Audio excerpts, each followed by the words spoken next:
Bonjour Manon, Bonjour. et merci d'avoir accepté d'être aujourd'hui ici avec moi pour parler du thème de l'éducation. Donc dans Avec un premier plaisir. temps, j'aimerais savoir quel est ton métier.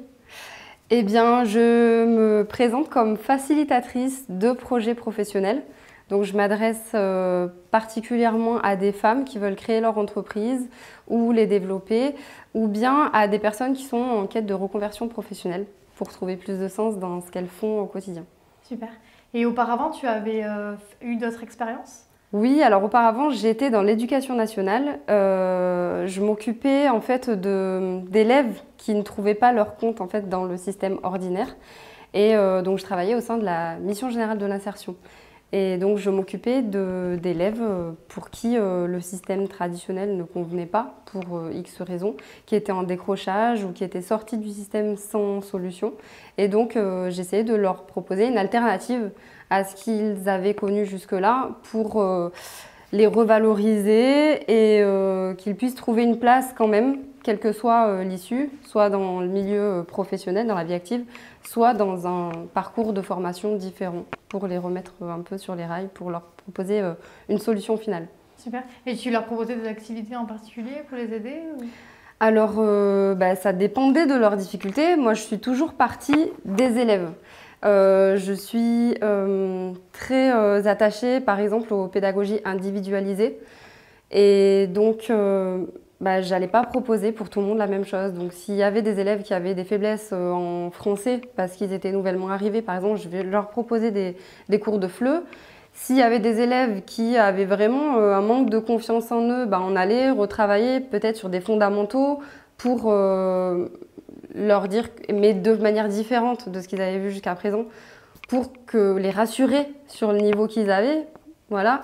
Je faisais parfois un travail aussi pour qu'ils apprennent à mieux se connaître au niveau, par exemple, des intelligences multiples.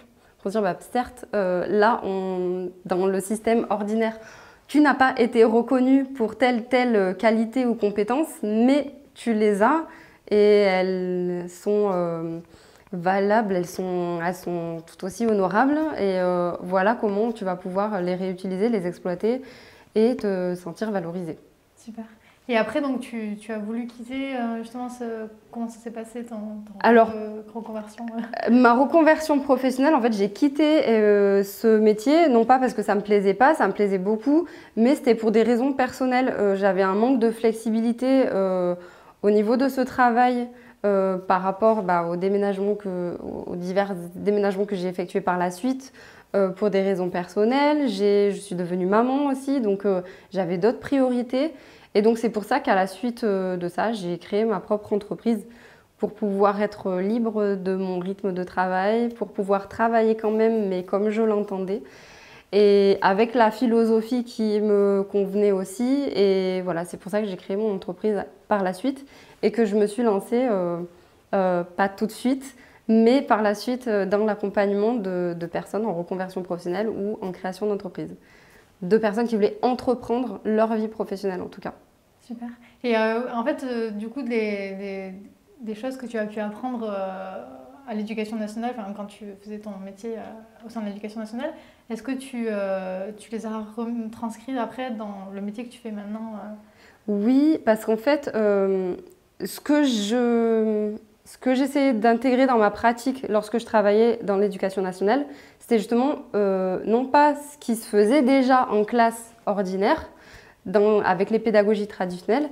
En fait, je m'inspirais énormément des pédagogies alternatives telles que Freinet, les pédagogies coopératives aussi qui ont fait beaucoup de bien aux élèves que j'accompagnais parce que voilà, le fait de coopérer ensemble, ça permet de revaloriser les uns les autres, de reprendre confiance et de se soutenir les uns les autres, qu'il n'y ait pas de compétition et au contraire fédérer quelque chose entre eux, de l'entraide et le fait de se sentir appartenir à un groupe alors qu'ils avaient été exclus jusqu'à présent, ça leur a fait beaucoup de bien.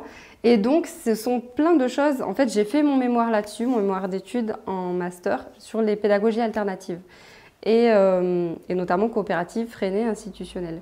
Et donc, tout ça, j'ai essayé de le transposer dans ma pratique aujourd'hui avec les personnes que j'accompagne pour leur proposer une alternative